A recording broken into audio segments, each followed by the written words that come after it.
I mean, I just don't see the point, you know. I know, it's just for the DVD, mate. You know, why do people buy DVDs anyway? I mean, don't these people have lives? What's wrong with them? I know.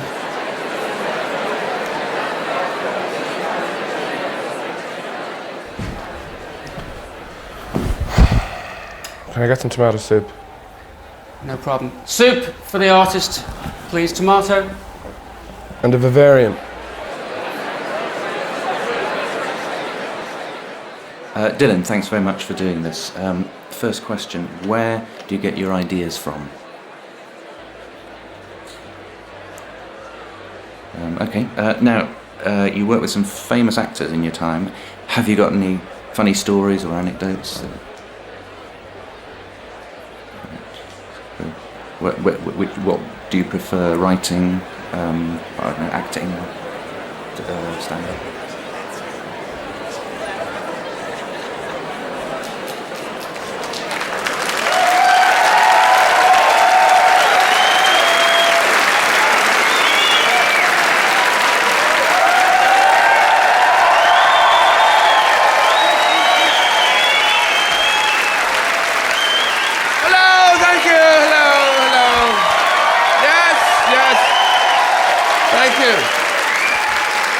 Hang on, wait the fucking thing. Help! Oh no! Machines! Jesus Christ, I mean, what is the point? And it's too hot.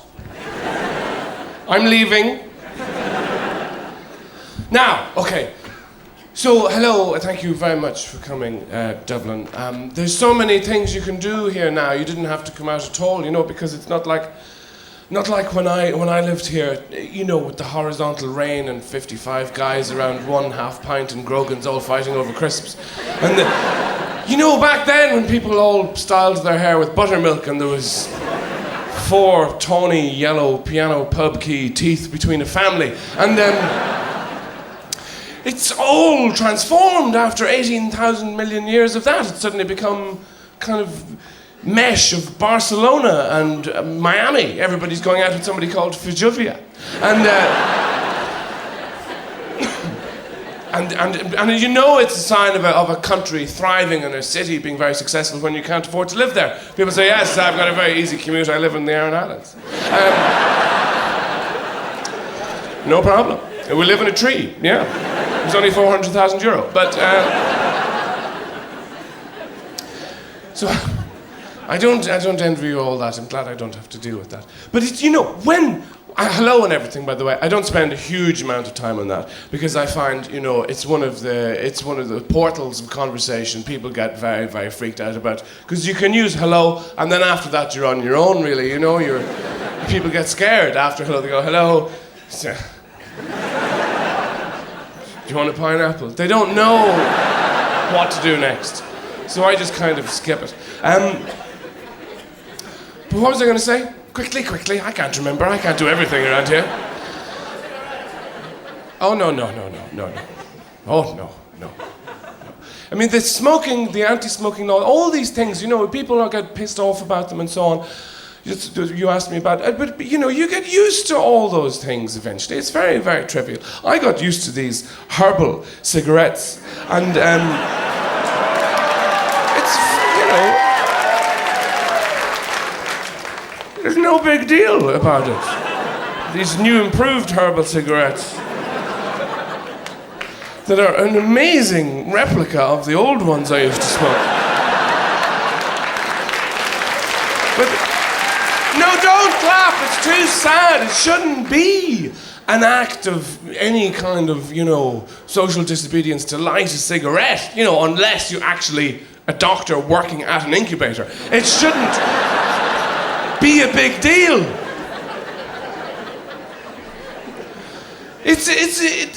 To outlaw all this stuff is incredible nannyism, and it's not going to work. I know in a couple of years what will happen is all the government inspectors will all be found dead in ditches covered in cigarette burns. That's what's going to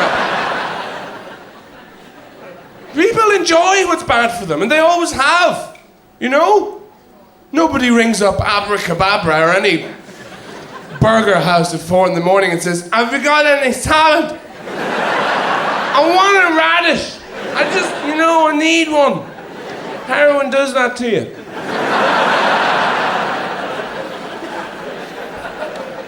I kind of have limited sympathy with people who get messed up by heroin because you would think by now some of them would have heard something bad about it, People might say, yeah, it's very buzzy, but it can give you a bit of a jippy tummy,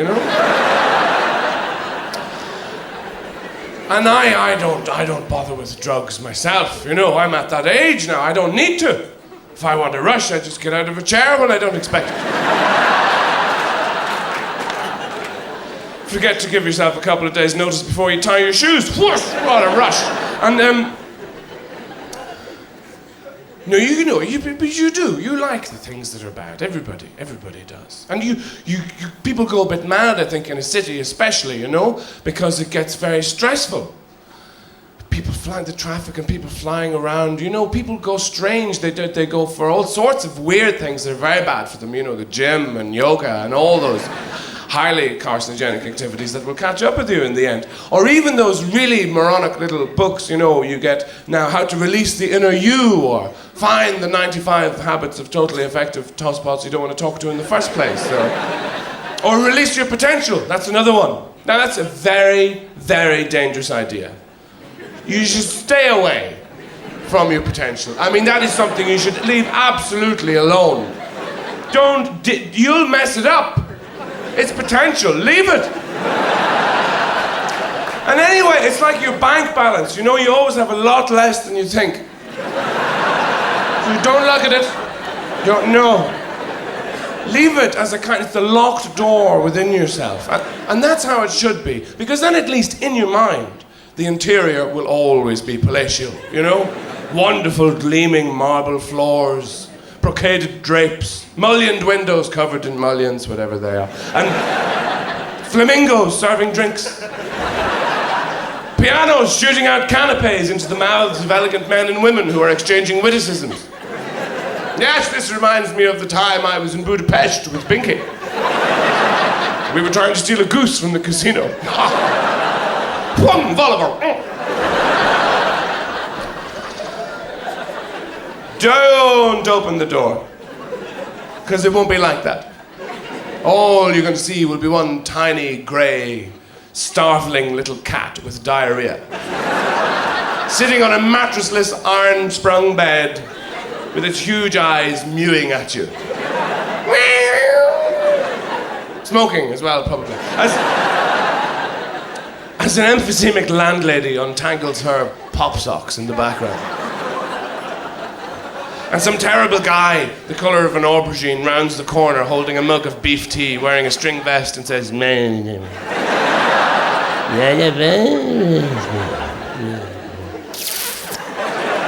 that's your potential.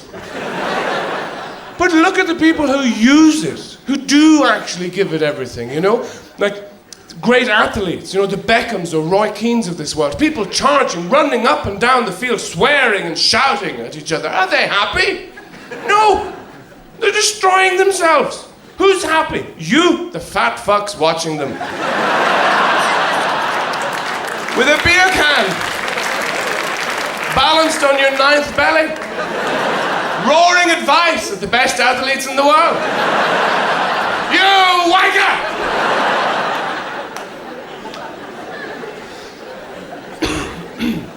It's not going to make you happy. It'll depress you when you find out how little you've got, You don't want to find out that the most you could possibly achieve, if you gave it your all, if you harvested every screed of energy within you, and devoted yourself to improving yourself, that all you would get to would be maybe eating less cheesy snacks. Nobody needs to know this.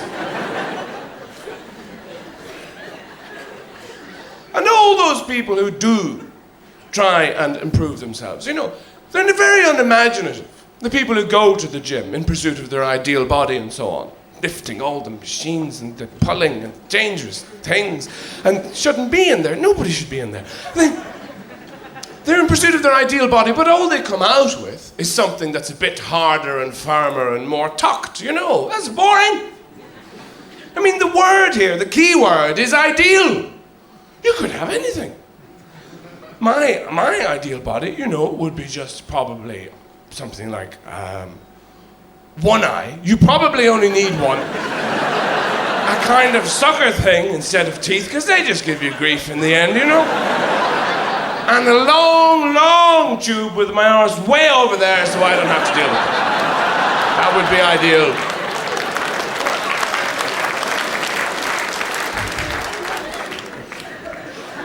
Ashtrays are illegal as well. And,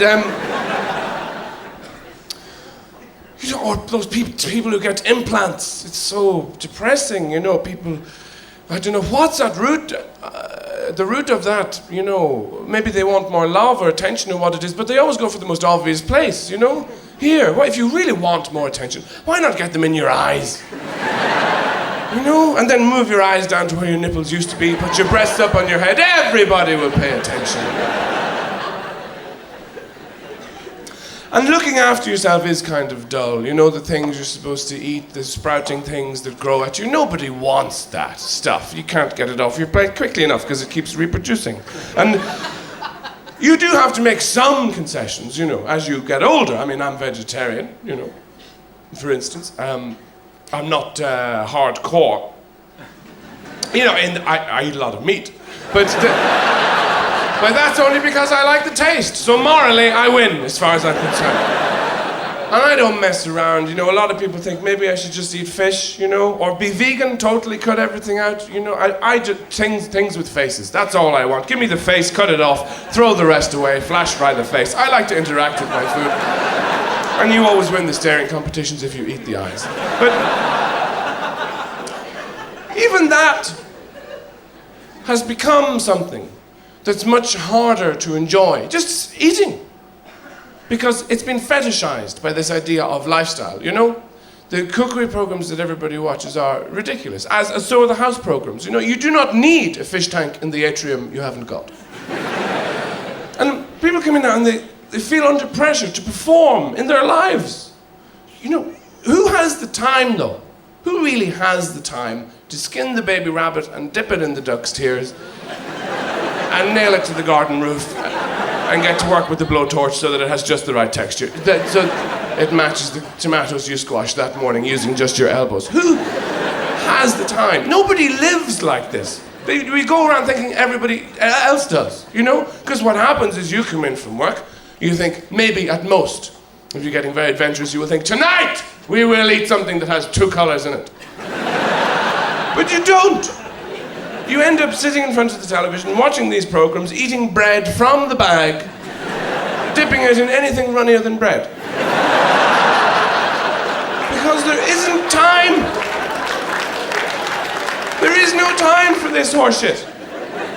And all these people who lie to you, trying to tell you, you know, that you're a slob or you're not living right, they've done it with wine as well. They're always trying to tell you what's in it and how complicated it is. You know, they say, it's lovely. It's, moccasins, it's got denture fixture fluid. It's extraordinary. Lovely for when you're being chased by the Stasi in a railway tunnel going to meet the monk. There are 2 types of wine essentially, and everybody knows this, okay? There's the one where you drink it and you go, that's okay. Can we get 8 of those? Please give us 8 of those. There's the other one, you know, where you go, God, Jesus, what is that? Very, very occasionally, I concede, you will hit a subtle one, you know, where you go, God, actually, that's all right. That's quite nice. There's not really anything more to it than that. And people do need things that are bad for them. They do, stimulants and so on. They always have. You know, every so often, some politician or footballer or actor or whoever it is caught in a hotel room, surrounded by hookers and cocaine. And everybody else goes, oh, the shame of it, how could he, how absolutely dreadful. I'd never do that. I've never had the chance, but I would never, ever do that. Oh, the disgust that courses through me right now. You could bottle it. But what else are you supposed to give hookers in a hotel room? Yogurt, anybody? I made some yogurt this morning. Would you like some? It's got granola and everything. You sure? Go on, have a bit. Everybody is corrupted by hotel rooms. You can't help it. It's the only place in the world where you walk in and the first thing you do is steal everything before you take your coat off. Bouncing up and down on the bed wearing the shower cap, thinking, what can I do in here?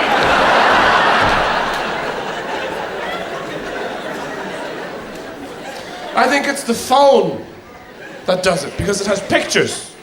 Because you see, most modern technology doesn't work. It's supposed to free you, but it's a terrible trap, of course. You know, mobile phones. Everybody has one now. I have one and they're awful. If completely ruined. You know, people ring you up and say, hi, it's me, I'm in the bath. And you think, well, you're still an arsehole. Why? I hope you drowned and hello.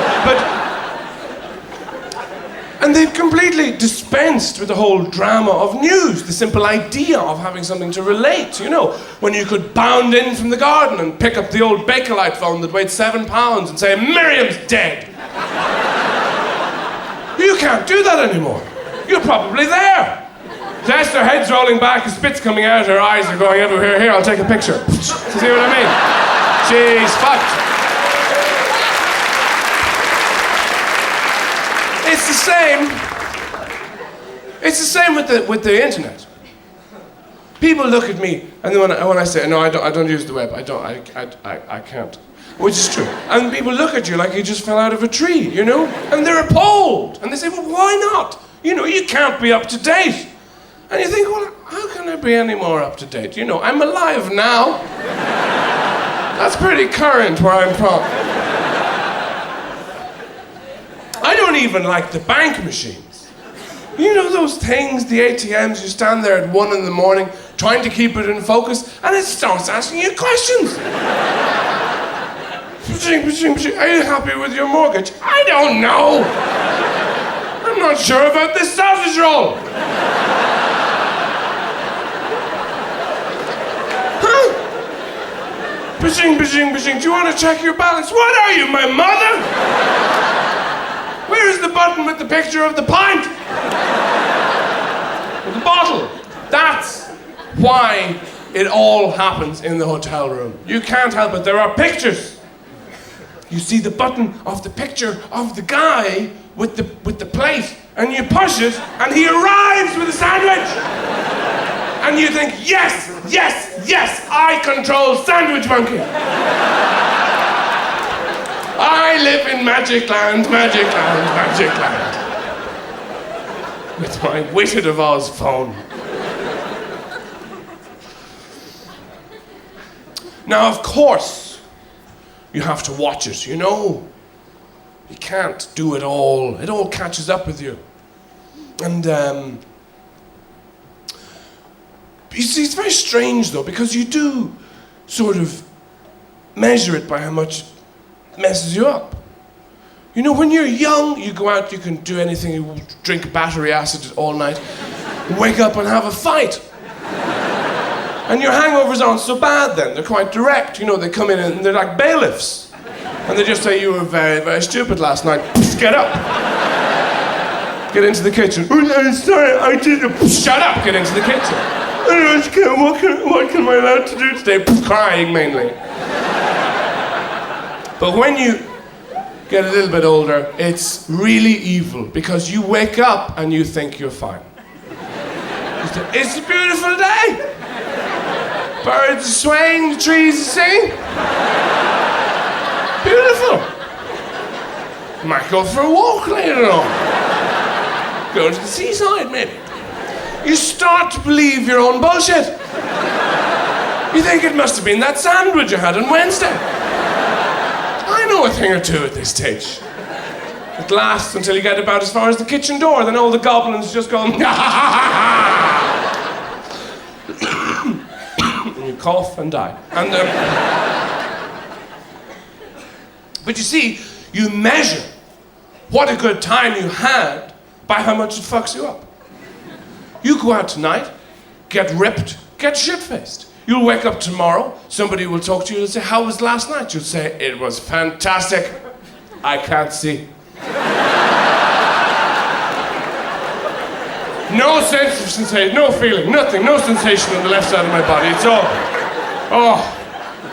I can't even form sentences. You should have come, you'd have at least lost an ear.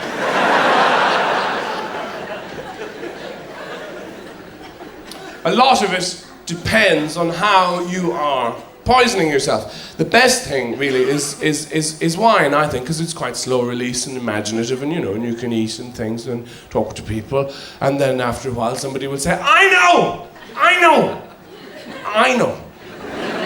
Let's go potholing in Croatia. And you'll think, fine, I know a guy who can give us a lift. Me. It's not like that with beer. I think beer is actually made probably by food companies, just to make people stalk the streets at 1 in the morning going, what's that? Is it moving? Get it. It's a nun. Fry her.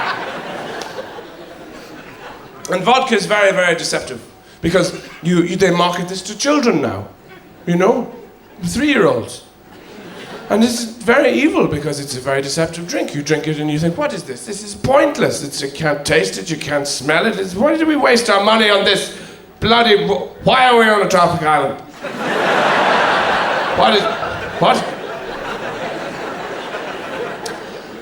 And whiskey is, people drink a lot of that in Ireland. It's a very hard drink. It's very... It turns you into two people, One of you is very nice, who'll go up to total strangers and say, come in, sit down, for God's sake, have something. Have my bed. And then you go up to people you've known and loved all your life and say, get the fuck out of my house. Get out and leave a tip.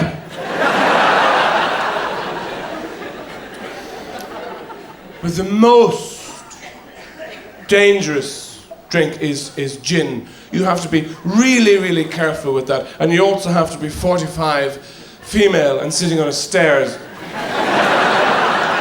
Because gin isn't really a drink, it's more of a mascara thinner,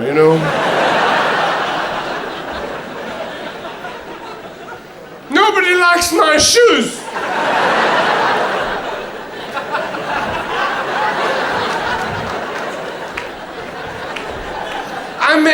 I made 50 fucking vol-au-vents and not one of you said thank you. And my favorite, everybody shut up. This song is all about me.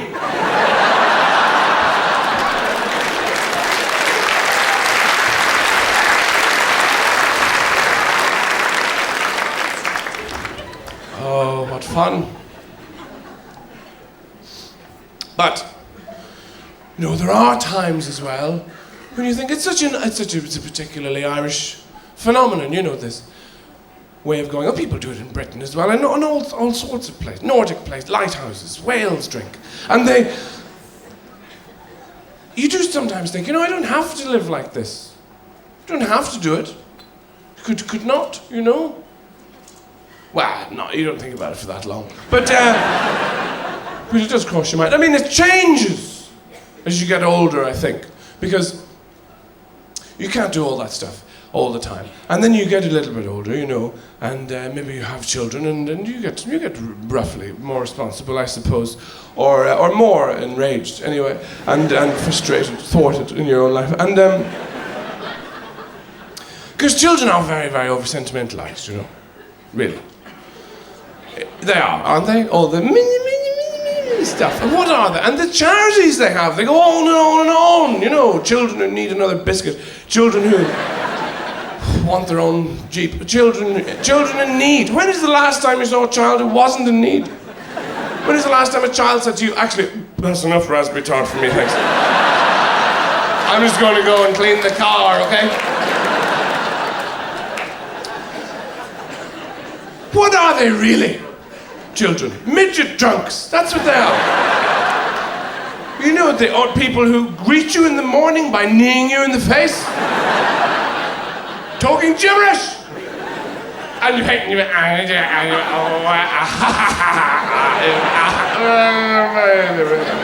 all day. They can't even walk straight. You put them on an infinite radial plane, they will find the one pedal there and devote their whole day to banging their eye off it. So you have to drive them to an emergency room when you're doing something important, like sitting down. They want drunk people's food, you know. You say, what are you eating for tea? Tiramisu, fried in sugar.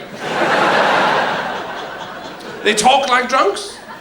Time for bed now, bedtime. No.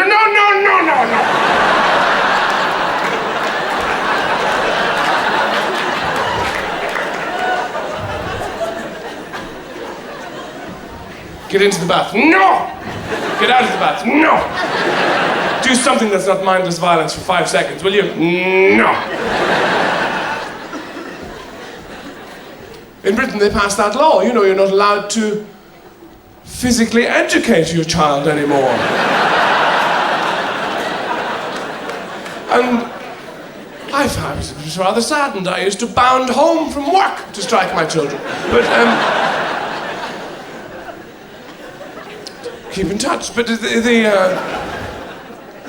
are only so many different ways you can say to a child, please don't turn the light switch on and off again.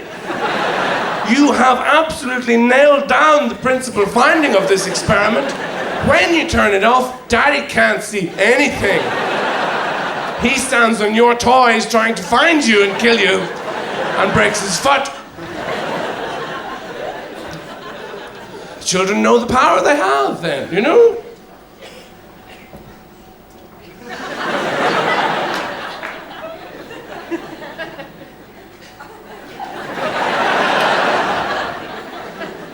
You're morally obliged to stop whatever you're doing at that point and go over and have an encounter, because otherwise they just won't know. And I don't think children are the same now. They're not like the ones I remember from growing up, you know? Being at parties and you do all the childhood things, running around and bleeding and torturing the weakest member of the group, you know. Simple childhood games. It's not like that anymore. I went to a birthday party recently of a young person, they were all about 10, and they were all slumped on the lawn like dead bumblebees, drinking latte. They were all disaffected. Like Berlin in 1929. What's going on? I went up to one boy, I said, what's the matter here? He said, oh, I have a migraine. What? You're 10, you can get drowned or electrocuted, you can't have a fucking migraine. And the birthday girl, I asked her, I said, why isn't anybody playing? And she said, oh, it's all these parties. You do your hair, you put your frock on, nobody talks to the real you. Get me a martini, would you?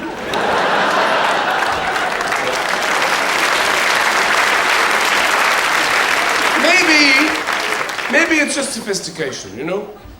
Precociousness. They are more precocious. Another friend's child, you know, the fridge drawings, you have to look at them. I did, and I said, you know, trying to be nice, is it? Oh, it's very nice. Is that Mummy and the baby? And she said, no, that's a skeleton breastfeeding a priest. Do you know Goya? No, I don't. Sorry. But it's a terrible moment when your own child turns around to you and says, Daddy, is this organic? Excuse me? I grew up on Angel Delight as a main course. We didn't get food in the house unless it was neon. It took 3 seconds to prepare. So my parents could carry on with their lives, their parties. If I ever meet Elkie Brooks, I'm going to kick her to death.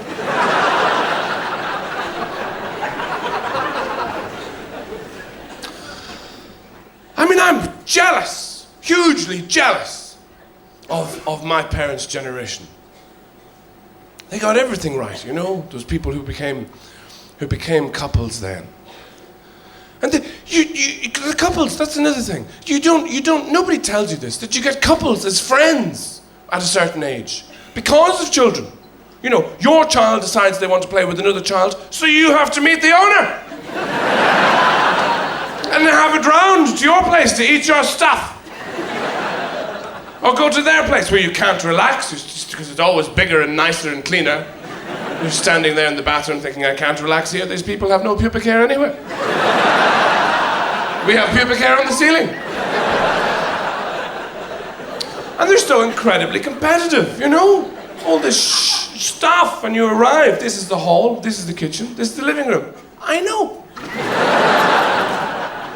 This is a Smeg fridge. The whole house is made of Smeg. We're made of Smeg, aren't we, Roy? Yes. Julian's very happy in the local school, in the little grove, in the little arcade there, the little parish school. Multi-denominational, of course. Rastafarian nuns, Zen nuns, they're all there. 18 teachers to a child, each one with its own laptop. Direct access to the Pentagon. And I just think, I don't need all this competition, all right? I only came here because you said you had a fucking chicken.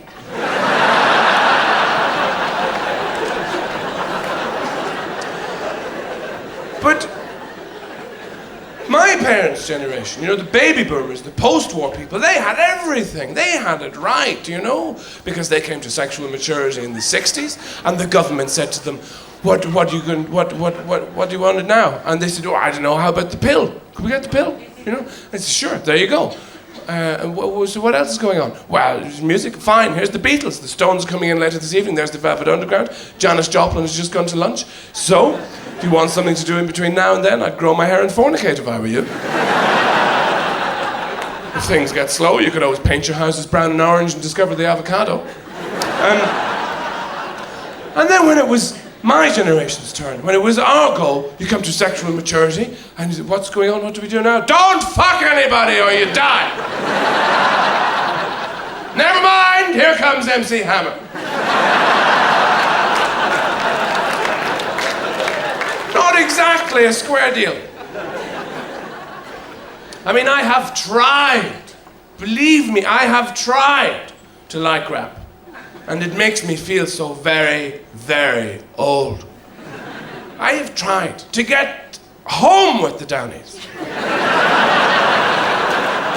I can't do it.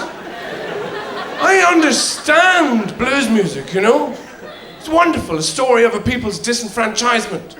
I ain't got nothing, and they're taking that away too. I haven't even got a guitar, I'm strumming my fucking belly button here. Wonderful names, all those guys, you know, Blind, Dead, McJones. But, with rap, it's not like that. It's all about what people have got, about attainment, you know? It's very aggressive. So I got pecs, I got limos, I got bitches. My limo's powered by bitch juice, and all my spare pecs are in the limo. And they never say anything nice.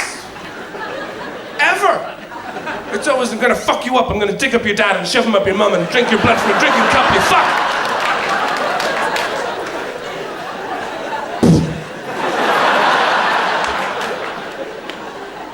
Where is the dignity in that? What happens to these people when they get old? I hope there's a retirement home for them with some huge burly nurse going around saying, it's time for your enema, M&M. Leave Peter these biscuits alone. Don't do that again. It's such infantile mentality. You know, you go up to any 5-year-old and say, what do you think of the world? And they'll go, I think it's rubbish, because they can't get stuff I want. When I want it, I want a big purple chair and French fries and stuff, and I want it. And I'm like, yeah, now! That's a rap song. Because that's what these guys get millions of dollars for this horseshit. And they immediately go out and spend it all on a floor-length white mink coat, cheeseburgers, and a jet.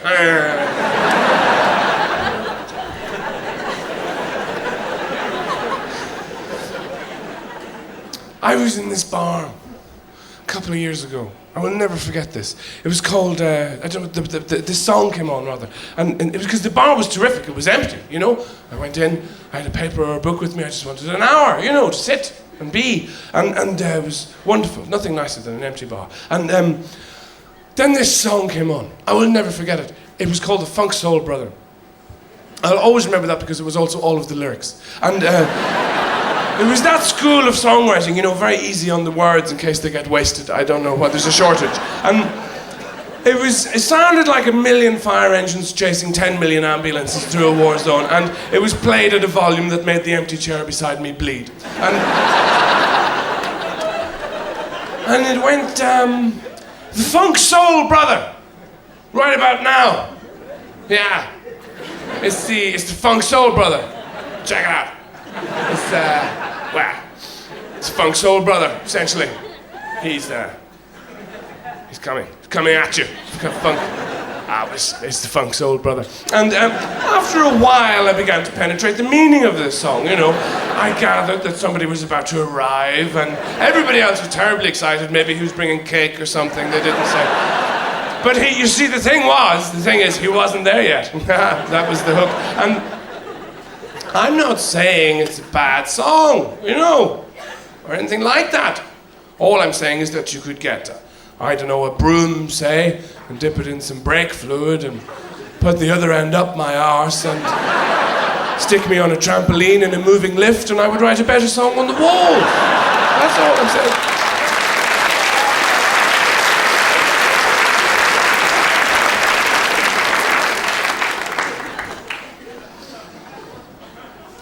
I have tried, you know, but I can't help it because I remember when singers were singers. Ugly people. You know, Aretha Franklin needed a lot of room to eat her chicken wings. Janis Joplin used to come out in clothes woven from her own vomit. And Nina Simone, amazing singer, could look at a railway track and buckle it. It didn't matter. They were beautiful people because of what they could do. Now, they have these Pop-Tarts pumped out by some producing machine. You know, some of them, they have no talent, but some of them have body parts that are more famous than them. You know, they get their arse flown on a different jet to the gig. And they're not these people, I wonder who they are. They're not even people, they're just things to occupy thongs. And I just get intimidated by all that, you know. The youth aspect of it. I don't even see young people on the street anymore when I go out. I see youths. You know how they're described on police radio reports. That's what I actually see. Slumped S-shapes in their hoods beside their harrowed dogs in a bin full of burning grannies. All texting each other because they've given up on speech. Like crickets at night. Plotting something terrible like how to make cider out of blood. But it makes me feel so old. I walk by them and I do this thing now. I've started to grab my keys. I clutch them as I pass them. I go look at them. And I push the keys between the spaces in my fingers so that if I do have to hit one of them, I'll fucking kill them.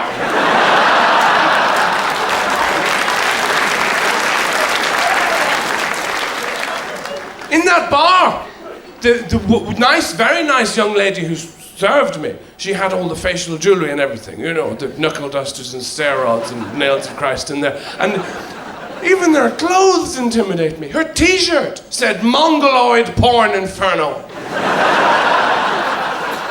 And all I could think was, that sounds like such a busy evening, you know. How do you get a cab from there?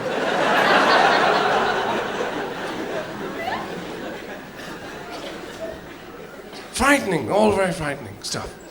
And I think it's, you know, I'm kind of looking forward to being properly old, you know, really, really old. So that I can lean over in a restaurant with my son or daughter and say, you know what I just did? I just pissed myself. You deal with it.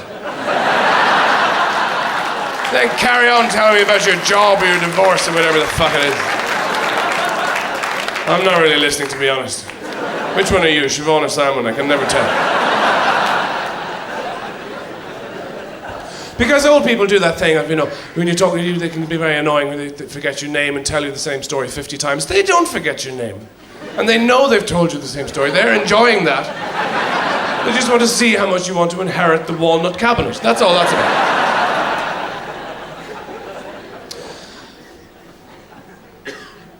It's better, though, to be subjected to that than a lot of adult conversation. You know, so much adult conversation is just a bunch of lies. You spend so much time being polite to people, turning up and saying, "Oh, I'm so sorry I'm late. There was a traffic, oh, awful, and I had to perform a tracheotomy on a camel with just using a garden shears. It was very, very difficult. Very, very sorry."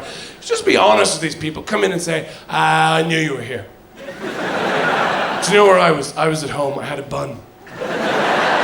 And it was delicious because I knew you were waiting. I have never really liked you. But we have to get through this meeting. Can I get a drink, please, just so I don't have to look at you too much all the time? Or when people break up, they always use a bunch of lines on each other. You know, terrible, rubbish lies. Like, "It's not you, it's me. It's me. It's never you, it's always them." You should level with these people. Tell them. You know that strange sound you used to hear when you were going asleep? That was me chewing the bed. Out of sheer boredom. Oh, how I hate you. I hate you so much it gives me energy. I have to get up early in the morning to hate you because there isn't time enough in the day.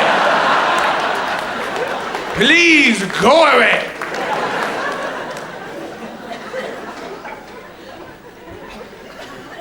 Or that other bullshit. "I need more space."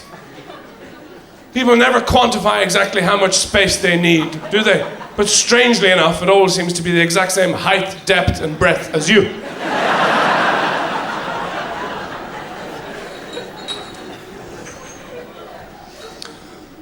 Oh, anyway, listen, do you know what? I think that's probably the first half, kind of. I should go away now, and then we'll come back and do more. It's awfully hot, and you need a drink, don't you?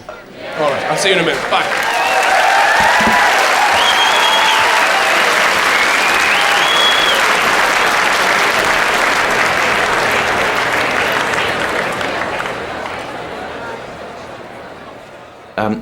Sexual positions. Which one is your favourite? A, space cowboy. B, the blind moose. C, suicide pawnbroker boogie.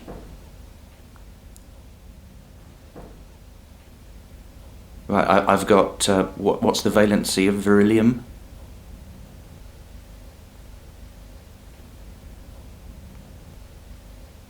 Do you want to talk about, have you got any plans for the future?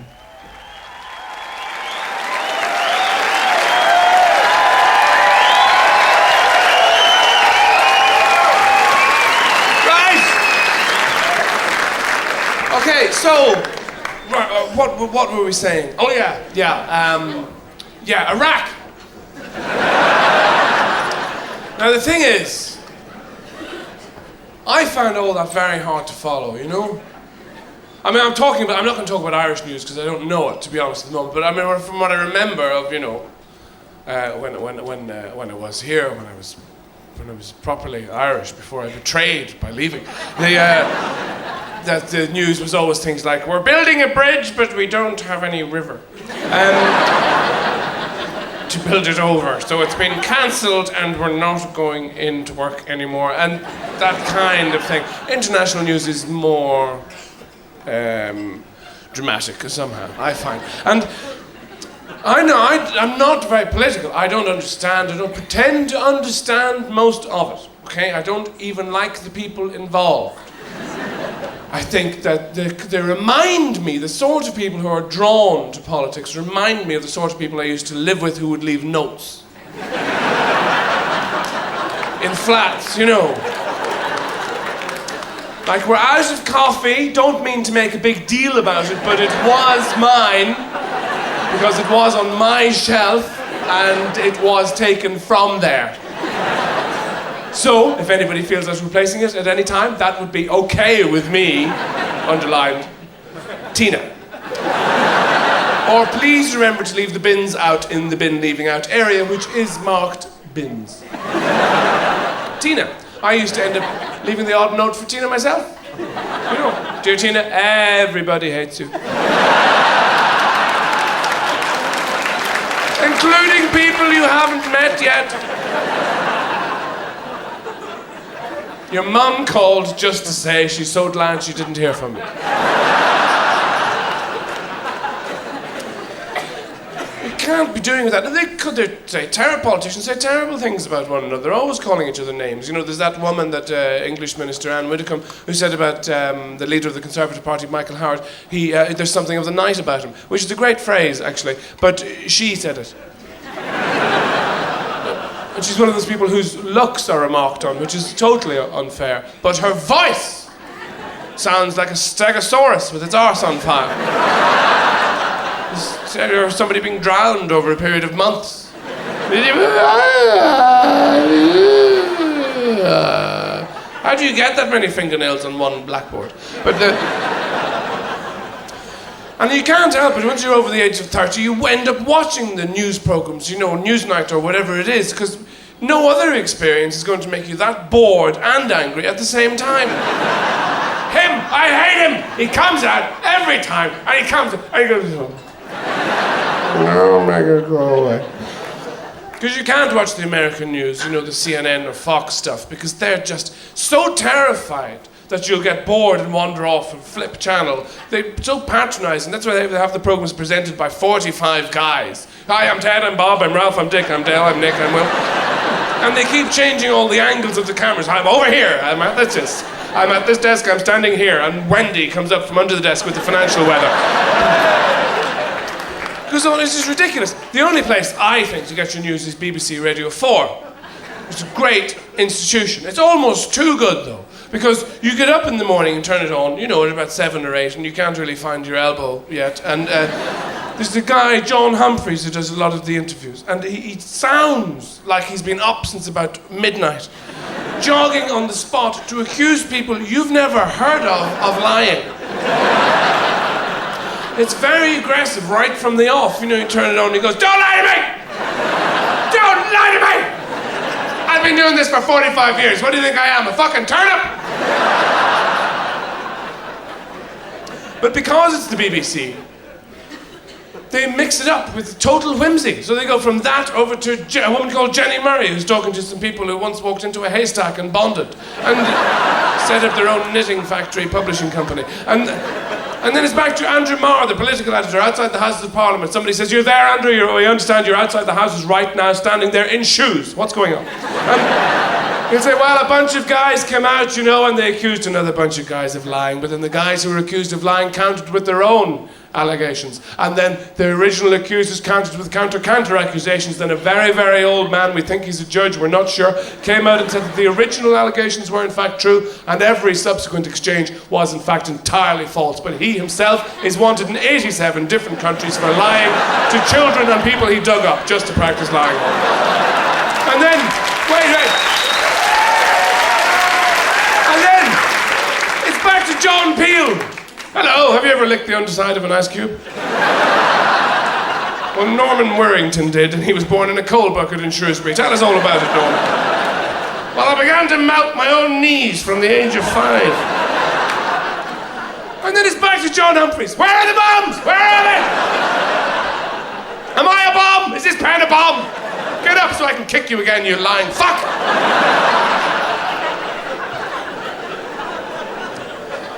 It was very hard to follow that and then to continue following what is going on there. I think a lot of it becomes confusing because of the language used. You know, these euphemisms, like regime change. What is that exactly?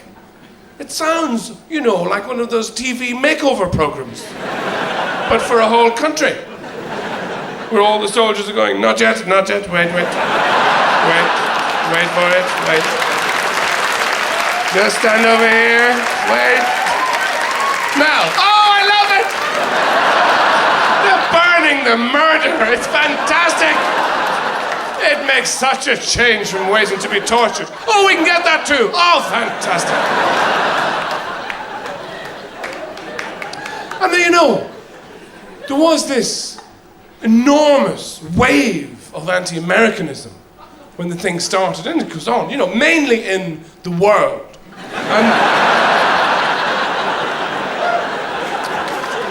And sometimes, wait, it became, people, you know, got very worked up about this. But when they're having the row, they tried to be rational, of course, you know. They would say, well, we're not sure about this war. It seems to be cynically motivated. It seems to be a war of adventure or just a simple act of revenge. You know, we're not sure. And you're fat. Because that's what happens in Iran. Everything comes out, all the old grievances, you know. You're fat. We're not fat like that in Europe. When we're fat, it's because we have character. We're partial to anchovies baked in pigs. But you're just fucking fat. Because you can't stay away from that third tub of Chocopocalypse ice cream, can you? You want to take up more space. And I'm ashamed to admit I fell prey to this myself. For just about a week or so, I would find myself going into cafes looking for the American to smoke on. Because you know they'll say something. I did it for a while, it was no big. I found this one guy though. He was wonderful, I hated him on sight. Because he was eating eggs! Eggs! I ask you, they're not even a food. They belong in no group. They're just farts clothed in substance.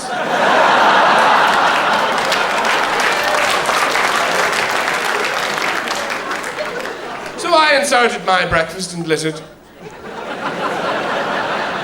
And he looked over like I knew he would and said, "Excuse me, are you going to smoke that?" And I said, yeah. But I'm not going to enjoy it. I'm only using it to light the next one! And the Americans, in turn, responded with a fairly anti-European sentiment, you know, particularly against the French. But Donald Rumsfeld, who's one of their, you know, faces of the administration, said that he didn't want to deal with old Europe, he was far more interested in new Europe. Now, he was talking about when France and Germany voted against the war. So he wasn't interested in old Europe, he was talking about two ancient civilizations, he was interested in new Europe. And when he said new Europe, he meant places like Scrovovia, Vavonia, Jizvovia, and Vovia. Places where tractors are ministers and people sit down to a dinner of boiled radiators. Places that are not that swish, really, who are going to do whatever America says because they're hoping one day to see a photograph of a pot of jam. And, no. But in particular, they were very, very anti-French. You know, they built on this whole image of the weak, cheese-eating surrender monkeys was the phrase. Which is kind of good, you know. But that entirely plugged into this image of the weak, sensual, pleasure-loving French. You know, not going to war because they're all still in bed at 2 in the afternoon with the sheets coiled about their knees, lying there, scratching themselves, smoking a Gauloise inside a jeton, sweating neat Sancerre. Before one of them sloughs off the sheets to pad around the kitchen naked. No, not naked, naked from the waist down. To emphasize their nakedity. Picking up yesterday's croissant crumbs with their sweaty feet. Slashing yesterday's paintings. What was I thinking? It's fucking rubbish! My God! I can't believe it. It's off. I ate my paintings. I ate them! I ate your paintings too! You ate my paintings? No, I hate them! Why do we have to talk fucking English? Your work is so derivative! Because you copy mine, and mine is shit to begin with! I'm so bored in this atelier! Stop it! Stop slashing things! Get something for breakfast, I'm starving! There's nothing, we have nothing, we're poor! Let's make love again instead of eating. No, the things you do to me. I am so sore. Even my toenails hurt. Leave me alone. Come on, you know you want it.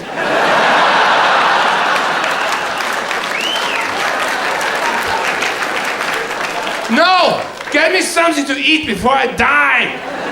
There's nothing here, I told you, except chocolate bread. Where are you from exactly, by the way? I don't know, I'm Eurotrash, shut up. Chocolate bread. That's how they start the day. It's only going to escalate from there, isn't it? By lunchtime, you're fucking everybody you know. I was in Paris recently. They are very good at pleasure. I was walking by a bakery, a boulangerie, which is fun to go into and to say, even. And I went in, I had a childish desire to get a cake. You know, give me one of those chocolate guys, I said. And I was talking to somebody on the street, popped in, was talking to somebody, took a bite. I had to tell them to go away. This thing, I wanted to book a room with it. I said, where are you from? What kind of music are you into? Come on. Proper, serious pleasure. Because they know they're going to die. Nobody goes to church. You think I'm going to die? Make a fucking nice cake. Because one of the really maddening things about the war is our religion is dragged in, you know? Now, I respect all the differences between the major religions, you know, and the minor ones too. I had my own religious crisis a couple of years ago. I was in a hotel room. I don't want to tell you this, but I'll tell you. I was in a hotel room, very, very drunk, eating a chocolate Jesus. And the telephone rang as I was trying to pick between religions, you know. Protestantism,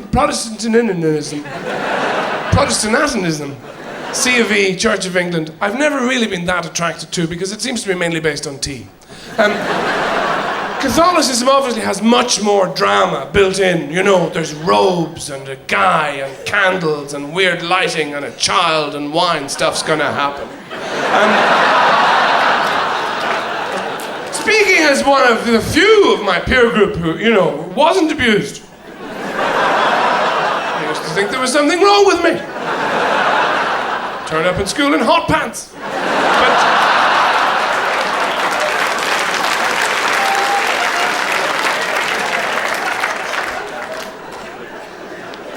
And then there's all the Eastern religions that people are discovering more and more now, you know, like Zen and so on, which I've always found kind of hard to penetrate. You know, the stories are very dense.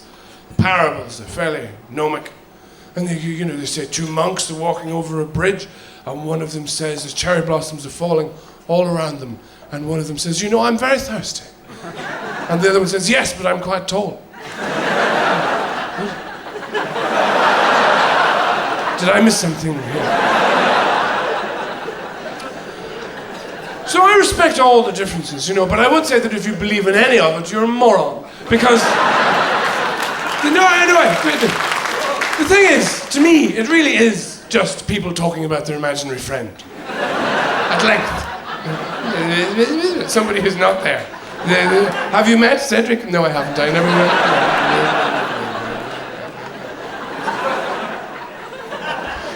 I don't mind that, whatever gets you off, you know. But some of them are world leaders. Which does give you pause for thought, you know. People turn up to work and everybody else crowds around and says, what are we going to do, sir? There's the crisis, there's going to be all sorts of ramifications unless we deal with this immediately. What are we going to do? That's fine, no problem, give me a moment, I'll be right back. Opening the briefcase, what are we going to do? I don't know, what do you want to do? I don't know, what do you want to do? Kill them all, that's fine. You know, if you're in a Catholic country, you grow up with all the iconography, all the images of Jesus, you know, and the whole crew. And you know, all those paintings where people are pointing all the time. They always seem to want something outside of the picture. I'm on one of those. Or accusing each other. It was him.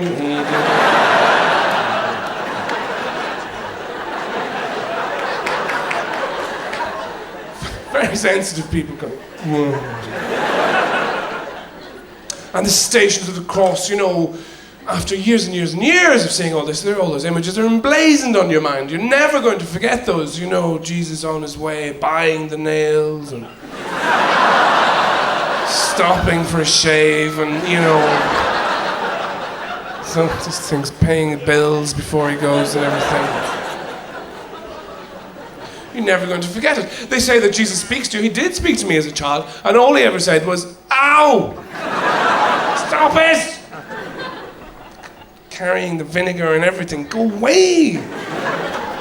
It's prejudiced, of course, speaking, but I'm a very prejudiced person. Prejudice, people worry about it nowadays. I don't. I think you need it. It reminds you who you are. I have prejudices about gay people. I think if somebody says to me, I've got gay friends and all that, but if somebody says to me, oh, I went out to dinner, everybody else was gay, I think, yeah, big deal. But I will also immediately get loads of images in my mind of loads of tall guys with floppy fringes carving thin slices of swan. Bursting into tears because the pudding looks so beautiful. I can't help that, and I don't care.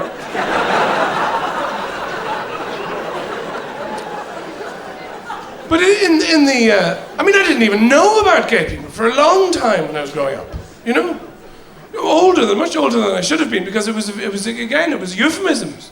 It was one of those houses. I used to think I was growing up in a musical family. Because people would make noises instead of talking about something. Well, you heard about Mary and John and the Ding Dong. Apparently it's all still a bit,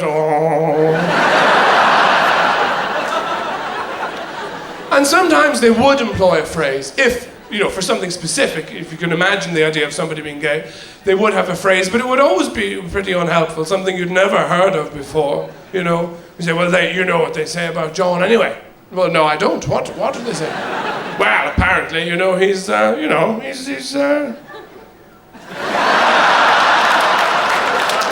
yeah. Yeah, that's right. I'm sorry, what are you talking about? I don't... What? Well, if I have to spell it out, apparently he's, still picking up twigs in the springtime. Oh, yes. One of Yul Brynner's hairdressers. Likes his toast done on 3 sides, yes. What are you talking about?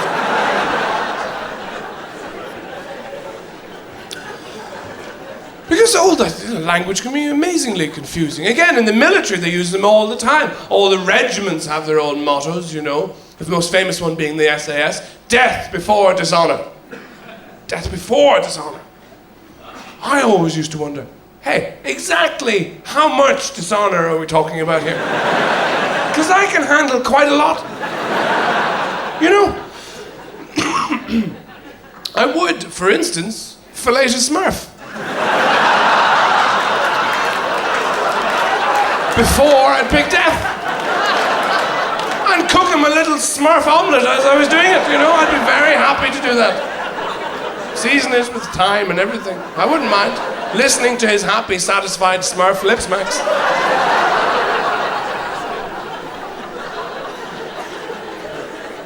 But every man thinks about Smurfs. They don't say it, but they do, That's why I'm here, to be honest. Just once, What would it be like? Nobody needs to know you go away for the weekend. Just once, to have the blue, salty bulb lolling on your tongue.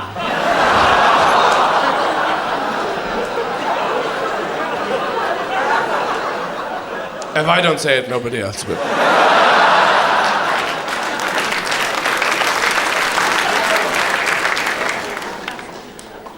And Jesus must have been very annoying as a person, I always thought. To be around. Always talking in parables. Even when you're in a hurry, Jesus, do you want a quick one? They're just about to shut the bar. Quick half. Quick, a bottle, something, quick. There was a fox cooking eggs. On a speedboat. So he died. Oh, not again. Just once, please. Tell me something.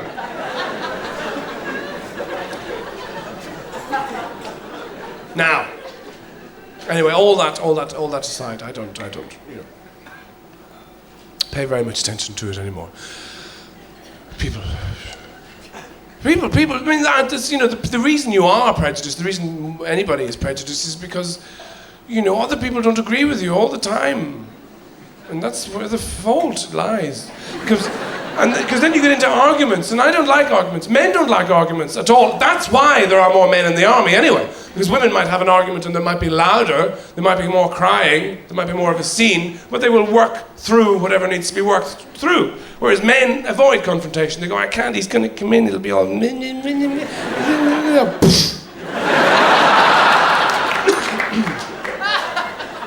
You know, and it's amazing in America and so on when you see the footage of, you know, the snipers, the people who go nuts and start shooting people. They go, he's got a gun and he's shooting people. It's amazing, it's incredible, it's awful, it's terrible. How did this happen? Well, you all have guns. And they do have a limited range of household applications. Unlike, say, Californian wine, which you can use to clean submarines. But, so I'm not violence, I'm not good at violence. You know, I think politically, if anything, I'm probably liberal because I'm frightened of everybody. You know, I was in a bar in London a couple of years ago. It was the summer, it was incredibly hot, like tonight. And I was sitting outside and this woman came out. It was an attractive woman. She came out and she was attractive in the way that other women would have said of her, well, she's attractive in an obvious way. Interestingly, a lot of the women who say that about other women tend to have hidden their own attraction so well that you do feel like throwing them a bread roll. But anyway, this young, vital person came out and I found myself looking at her. I was looking thinking, you're lovely, you're a really lovely looking human being, you're lovely. Then I thought, don't stare, that's rude. But I couldn't help it, I looked back. And as I did, her boyfriend walked out, who happened to be very, very tall, black, and extraordinarily handsome. An amazing looking man, wonderful, rangy stride and chiseled features, sort of sea green eyes and a 1,000-yard stare. An extraordinary person, you know. I couldn't take my eyes off him. I'd completely forgotten about her. And then I became aware again. I thought, Christ, don't stare, it's rude. He'll think you're staring because they're a mixed race couple or something. No, don't. I looked away. I looked at the other side of the street. And as I did, this is all true, a skinhead was walking towards me. Now, a proper one as well. One of the old school skinheads, you know, who you don't see anymore, like hunchbacks. Where did all those people go? I think there's an island somewhere, but... He's one of the real ones, you know, the people who make all their major decisions with their neck.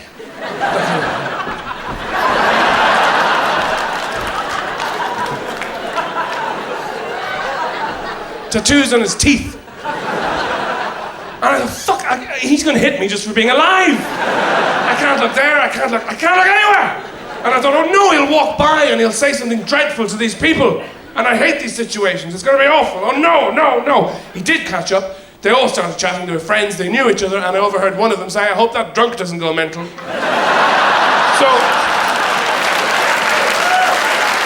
there's a lot of fear around. And I had my own thing with some skinheads years ago. You know, I was, again, in London, and these three guys, they go around in groups, you know, because they have a lot of highly classified information to convey to one another. And one of them bumped into me, very deliberately, shouldered me, and now I'm a rational person. Usually, you know, in that situation, I would think, like you, I'll go home, have a cup of tea, and think about what I would have done to this person had they been tied up. But I was too tired and pissed off. I just stood there and looked at them. And they came back. And we had a chat. The main thing they wanted to know was how I proposed to continue breathing for the next couple of minutes. And then I did a very male sort of reckoning. You know, I did the calculation. I thought, right, there's 3 of you, and there's 1 of me. I'm rubbish at maths, by the way. But in record time, I worked out that it would take at least 3 of me to defend myself against a third of 1 of them. Even if he only attacked me with his arse. I'm not a fighter, you know, I'm a bleeder. The best I could hope for would be to drown somebody else in my own blood.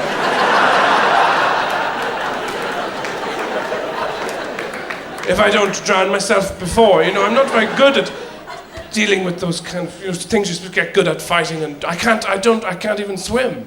I can't drive. I was going to learn to drive recently, but then I thought, well, what if I crash into a lake? But a lot of things I don't do. So, you know, because I'm saying all this as a man, you know, I mean, I am a man. Either that or a woman who's really let herself go. It's not easy being a man. You know, men have lots of health checks and stuff as well as women, you know. You have to look for a testicular cancer, there's nothing funny about that. You have to look for a lump in a bag of lumps. That can take some time.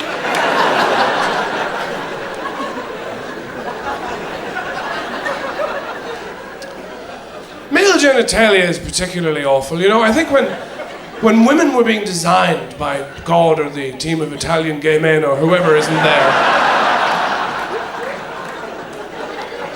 it was rather a good day. Everybody was enjoying themselves. There was some nice wine and some food around, you know, and everybody was having a lovely time saying molto more funny stuff, a secret thing, a drinks holder, get them out there. And when men were up for production, it was some sort of double shift deadline late on a Friday night in Warsaw, because they just stick people, block, stick, block there. Oh, they've no genitals, bring them back. We'll use some of the elbow scrag left over from the women. That's fine, that'll do. That's why it's so depressing to look at, you know? This kind of bagpipes covered in hair.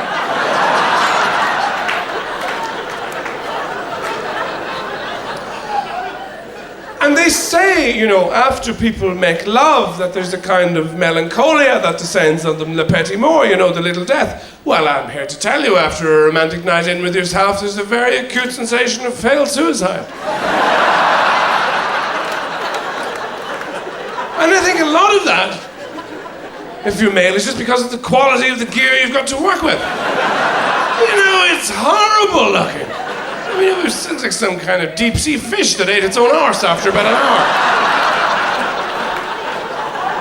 What's going on down there? If it was something nice, you know, like a kitten's head or something, when you could just tickle its chin until it got sick, it would be all right.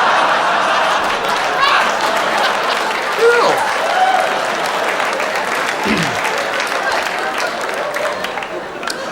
I don't want to talk endlessly about genitalia. There's plenty of other staffers who can do that. But at this stage, if it hasn't already, probably will see a production of the Vagina Monologues, which I cannot wait to see because it sounds so fabulously fucking stupid. Everybody knows that if female genitalia could speak, it would sound exactly like Enya.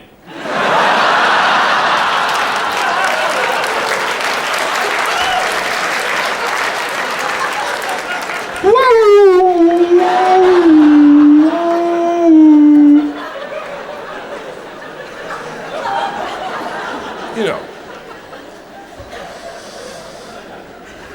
I think I might have to sit down. I've been standing up for too long. And I don't want to make any huge generalizations about women, you know. No, I'm not here to do that. It's vulgar. But all I'll say is that they have no feelings. Because it's actually men, you'll find, who are far more romantic. Men are the people you will hear say, I found somebody. She's amazing. If I don't get to be with this person, I'm fucked. I can't carry on. I know I mean it. She's totally transformed my life. I have a job, I have a flat, it means nothing. I can't stand it. I have to be with her, because if I don't, I'm going to end up in some bedsit, I'll be alcoholic, I'll have itchy trousers. I can't walk the streets anymore. That is how women feel about shoes.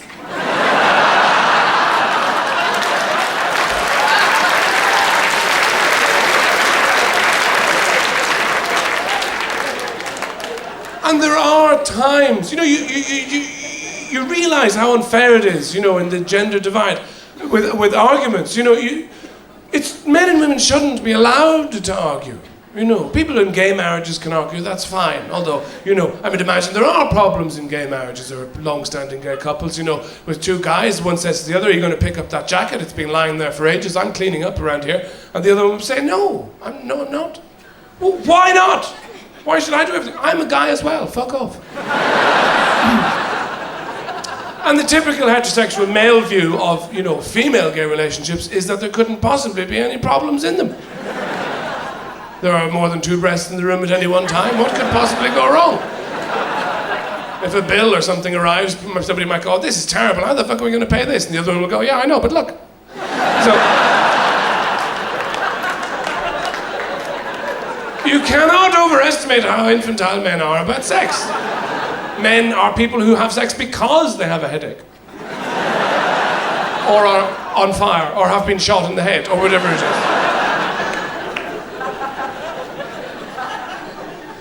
And the arguments do seem to be unfairly racked in women's favour because of I think the arguments are made in different places. All male arguments are very early 70s, Soviet-made, unidirectional, trundling behemoths that say the same thing again and again and again. You know, I told you I would be late on Tuesday. I told you I would be late. I said it. I heard my own voice. I did say it. I told you. Whereas women seem to have these amazing, slinky stealth bombers designed by Jaguar with a lovely cream leather interior and infinite torque. That's why they can respond by saying, yes, maybe, all right, but why is the fridge door open? I don't understand.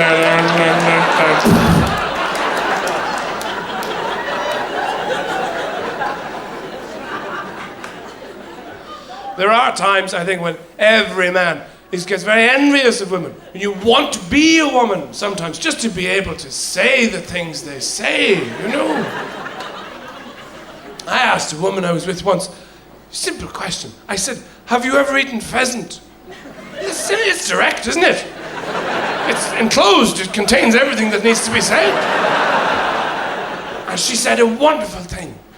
She said, she thought about it. And she said, not really. What does that mean?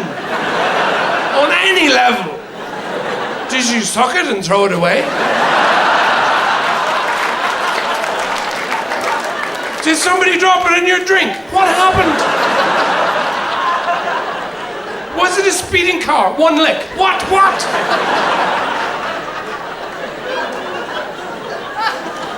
Another time, I was in a cab, I was paying the guy, and I was stepping out, and I stood on the wrong part of my foot. I stood on the side, okay? And I knew I was going to fall. And it wasn't going to be a good one. It wasn't going to be one of those, I have fallen falls. It was going to be one of those awkward, oh, I seem to be falling, and, oh, excuse me, ha. That was just catnip to her. She immediately jackknifed over and said, what are you doing?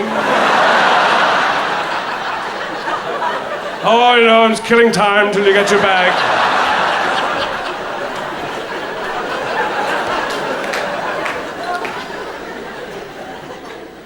And I think men get very envious as well of the radar, the sensitivity that women have, you know? Because if your woman friend, if a girlfriend, wife, woman friend of yours says, oh, I'm just going to go and see so-and-so for, you know, in the cafe I'll be back in a little bit.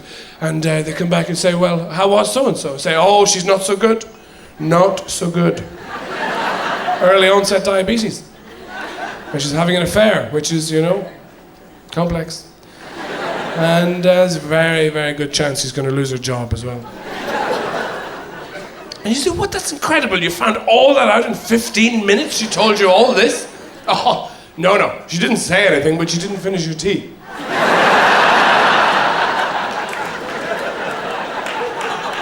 Which is a good deal more sophisticated than male conversation, you know? But the rules of which are very, very simple. It's your turn to talk when the other guy has the drink up to his face.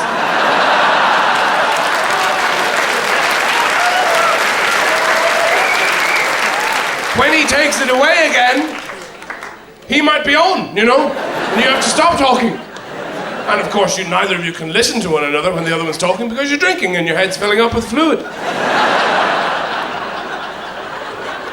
That's why men who've known one another for 20, 30 years go home to their wives or girlfriends or whoever's there and will be asked, how was so-and-so? Go, I don't fucking know. But you were together for 8 hours. We just had a drink. Shut up.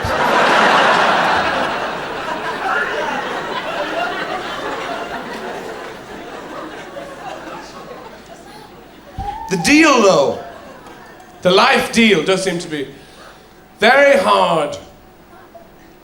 Harder for women, really, you know, because even just physically, you know, if you're born, you know, as infants, you're on your way towards childhood. If you're a girl, you're going towards pubescence, where you'll menstruate, and then after that, you're on your way towards full-grown womanhood, where you can get pregnant, and it's all sorts of physical events are entrained by that. And then afterwards, when you think it's all over, there's the change. You know, it's like an opera. The masks keep falling to the floor, going, who am I? I don't know. Neither do you, but I'm fucking nuts. And if you're a guy, you're born, you have one finger up your nose and the other one on your penis, and you get taller. That's all. But and when you get to middle age, you know, I mean, Mother Nature gets pretty cruel to everybody. Right? Men, she looks at you, thinks, okay, I'm going to make him red and fat and attracted to beige clothes he actually doesn't want. But for women, it's really, really cruel because, you know, they get to a certain age, the middle passage, your children have left home, if you have any, or your husband is alive or dead, both are hard. You've got bulletproof hair, winter is stealing into the garden. And you begin to ask questions, and Mother Nature thinks, what can I do to give this woman some pep, some vim? How can I reinvigorate her? You know, to give her something to look forward to between now and death, which she thinks about a lot. What can I do? There's nothing. I've used up all my tricks. The box is empty. I'm busy. Leave me alone. I can't. Oh, I know. Wait a minute. I know. A beard. There you go. That's for you, darling. Don't mention it. That's on the house. You're fucked then. What can you do? Join a folk band? There's nothing left. Ladies and gentlemen of Dublin, I have really enjoyed it. I hope you have. Thank you very much for coming. Good night.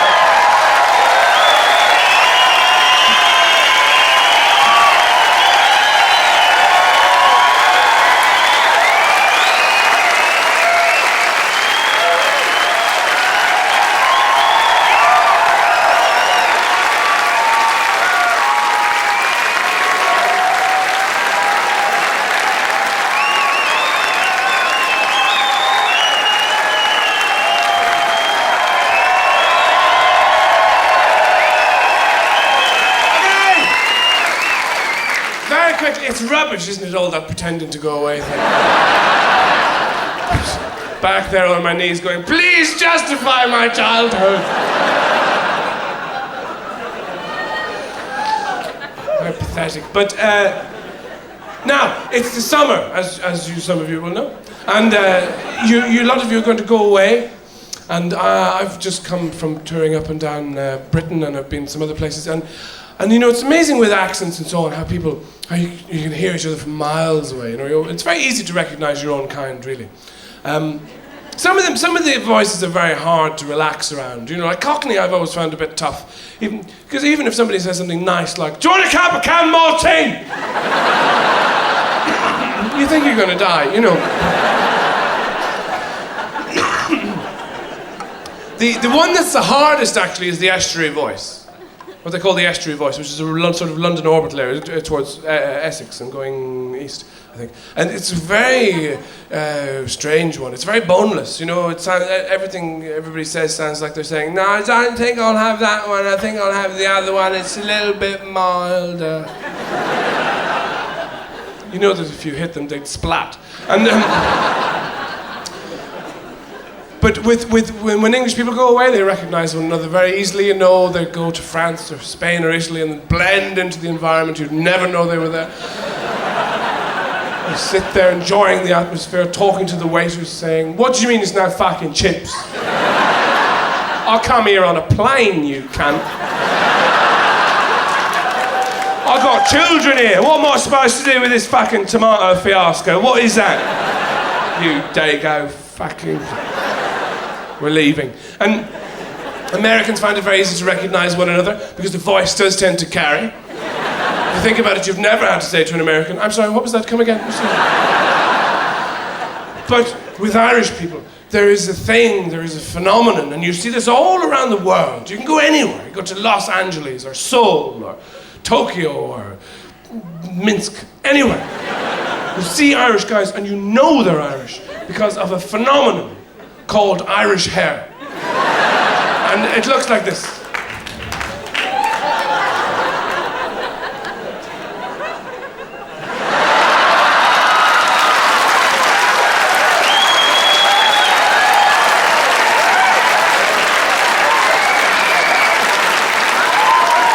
How's it going? You've been here long, have you? I've been here for 40 years. I'm saving up to go home. I can't quite seem to get it together. I don't know why. Do you want a drink? Do you want a ham sandwich? I have one in my pocket. That is all from me, everybody. Thank you very much for coming. Good night. Thank you. Thanks a lot.